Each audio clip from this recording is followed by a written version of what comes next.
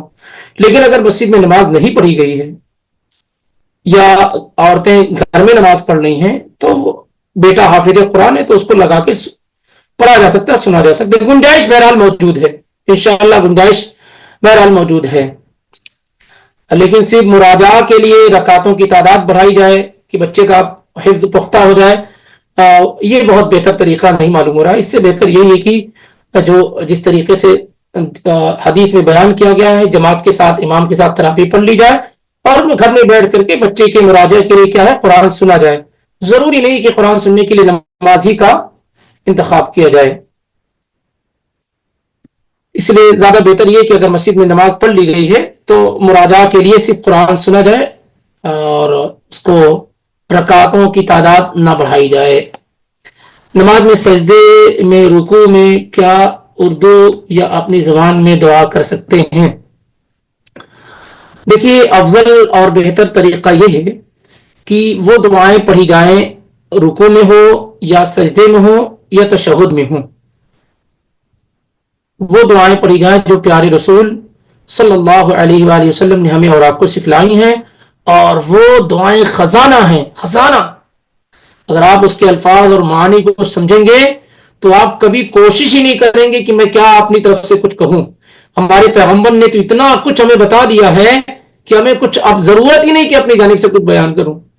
تو اصل تو کوشش یہی ہونی چاہیے کہ پیارے رسول صلی اللہ علیہ وسلم نے جو مختلف دعائیں ہمیں اور آپ کو سکھلائی ہیں انہی دعاؤں کے ذریعے سے ہم اپنے سجدوں کو, اپنے تشہد کو یا اسی طریقے سے رکوع کو بھی آباد کر سکتے ہیں. یہ بہتر ہے. لیکن اگر کوئی آدمی ایسا ہو, ایجڈ ہو یا بہت زیادہ پڑھا لکھا نہ ہو, اس کے لیے ایزی اور آسان نہ ہو اور وہ دعا کرنا چاہ رہا اور اس کو طاقت نہیں ہے کہ وہ عربی زبان میں یا وہ دعائیں جو اللہ کے پیغمبر نے سکھلائی ہیں وہ پڑھ سکے, تو پھر ایسا شخص اپنی زبان میں دعا کر سکتا ہے, تشہد میں بھی اور سجدے میں بھی. امام ابن تیمیہ رحمہ اللہ نے لکھا ہے کہ یجوز الدعاء بالعربیۃ وبغیر العربیہ, کہ دعا عربی اور غیر عربی دونوں زبان میں کرنا کیا ہے جائز اور درست ہے. اگر کوئی آدمی طاقت نہیں رکھتا ہے تو وہ اپنی زبان میں دعا کر سکتا ہے. اور اس میں بھی بہتر یہی ہے کہ جیسے مثال کے طور پر آپ عربی کے جو ہے عربی کے الفاظ آپ نہیں پڑھ پا رہے, ربنا آتنا فی الدنیا حسنہ وفی الآخرۃ حسنہ وقنا عذاب النار, لیکن اس کا مفہوم آپ کے ذہن میں ہے کہ اے میرے رب میری دنیا بہتر کر دے, میری آخرت بہتر کر دے, مجھے جہنم کے عذاب سے بچا لے. اگر آپ کو حدیث کا وہ مفہوم یاد ہے تو آپ اپنی زبان میں جب دعا کر رہے ہیں تو اسی مفہوم کو پڑھیں, یہ بہتر ہے اس سے کہ آپ اپنی جانب سے کوئی نئی چیز پیدا کر رہے ہوں. لیکن بہرحال گنجائش موجود ہے اگر انسان کے پاس طاقت اور قوت نہیں ہے تو. اللہ تعالیٰ ہمارے مظفر بھائی کو جزائے خیر دے, انہوں نے تبرک کا طریقہ جو ہے بھیج دیا ہے گروپ پر, آپ وہاں دیکھ بھی سکتے ہیں. میں کسی نے سوال کیا تھا شیخ کہ جو ہے نا تبرک کس کو کہتے ہیں, پھر وہ شاید میسج چلے گیا, نکال لیے میسج. اچھا ایسا ہے جی. نہیں تو وہ جو حدیث کا حوالہ دیا گیا اس میں دیکھ سکتے ہیں, صحیح بخاری میں 828 میں. اور یہ دیکھیے تصویر بھی بنی ہوئی ہے, یہ دیکھیے یہی تبرک کا طریقہ ہے.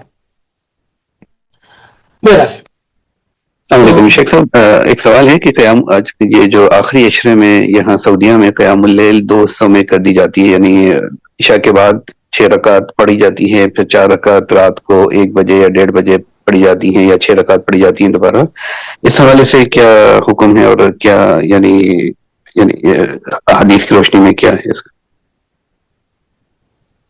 جزاک اللہ خیر. ظاہر ہے یہ اخیر اشرے میں سعودی عرب میں یہ ہوتا ہے کہ وہ 2 حصوں میں یہ نماز پڑھتے ہیں. اس کا کیا حکم ہے؟ یہ ایک ایسی چیز ہے جو پہلے کبھی موجود نہیں تھی. یہ حرم میں ایک امام گزرے تھے، ان کا نام یاد نہیں ہے، تو وہاں کے امام تھے، انہوں نے ہی سب سے پہلے حرم کے اندر اس کو ایجاد کیا ہے اور اس کو 2 حصوں میں ڈیوائڈ کر دیا. ایک وہ عشاء کی نماز کے ساتھ پڑھا دیتے تھے اور دوسرا حصہ پھر وہ نصف رات گزرنے کے بعد وہ پڑھاتے تھے، جب سے یہ سلسلہ شروع ہو گیا. اب بعض علماء کہتے ہیں کہ چونکہ پوری رات عبادت کرنے کا وقت ہے تو کبھی کسی بھی وقت پڑھا جا سکتا ہے، شروع میں پڑھ لیا جائے، درمیان میں پڑھ لیا جائے، اخیر میں پڑھ لیا جائے، تو کوئی حرج نہیں ہے.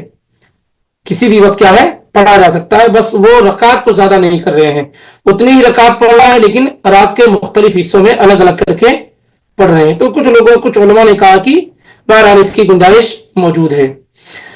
اور دوسری رائے علماء کی یہ ہے کہ ایک ساتھ پڑھا جائے، جیسا کہ اللہ کے نبی صلی اللہ علیہ وسلم نے پڑھایا اور ابو بکر اور عمر رضی اللہ تعالیٰ عنہ نے پڑھانے کا حکم دیا اور صحابہ اسی طریقے سے پڑھتے آ رہے تھے، تو وہی زیادہ بہتر اور درست ہے. وہی زیادہ بہتر اور درست ہے، اور اس میں کوئی شک و شبہ نہیں ہے کہ زیادہ بہتر اور احوط راستہ یہ ہے، احتیاط والا راستہ یہ ہے کہ ایک ساتھ ہی پڑھا جائے، ایک ساتھ ہی پڑھا جائے، کیونکہ یہی طریقہ نبی صلی اللہ علیہ وسلم کا، صحابہ اور تابعین وغیرہ کا رہا ہے. اور 2 حصوں میں پڑھنے کا کوئی ثبوت صحابہ، تابعین، تبع تابعین اور پچھلے کے ادوار میں موجود نہیں ہے. اس لیے اگر انہی کے طریقے کو فالو کیا جائے تو یہ خیر اور بھلائی کا راستہ ہے. اس لیے جو ڈیوائڈ کرنے والا طریقہ ہے وہ بہت مناسب اور درست نہیں ہے. ایک ہی وقت میں پڑھنے کی کوشش کی جائے. واللہ عالم. جزاک اللہ خیر.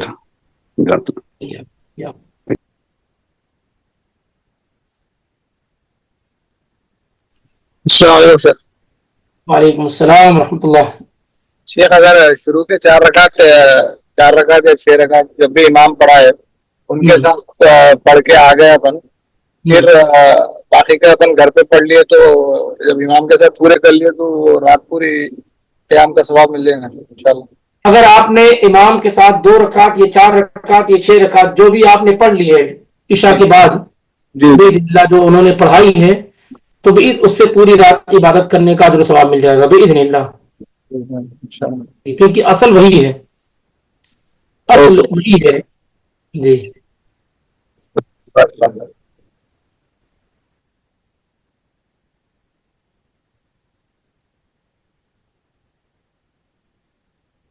چلے پھر ملاقات ہوتی باذن اللہ.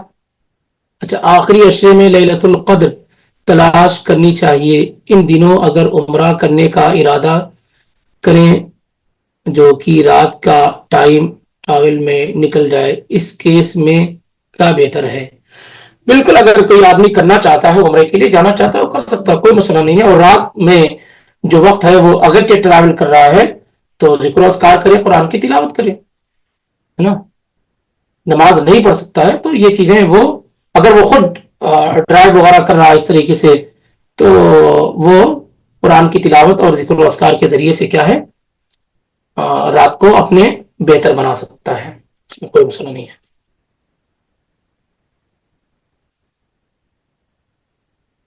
ایک ہی طریقہ نہیں ہے، کئی طریقے ہیں. الحمدللہ اللہ تعالیٰ کا فضل بڑا کشادہ ہے. اس رات کو بہتر بنانے کا ذکر یہی کیا گیا ہے کہ سب سے اصل اور اہم چیز کیا ہے؟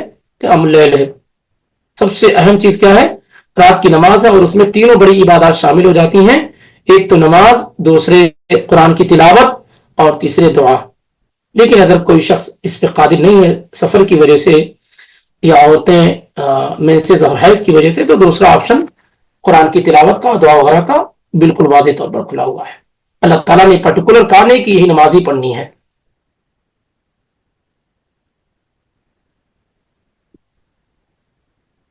چلیں ملاقات ہوتی ہے بإذن اللہ. سبحانک اللہم و بحمدک، اشہد ان لا الہ الا انت، استغفرک و اتوب الیک. السلام علیکم ورحمۃ اللہ وبرکاتہ.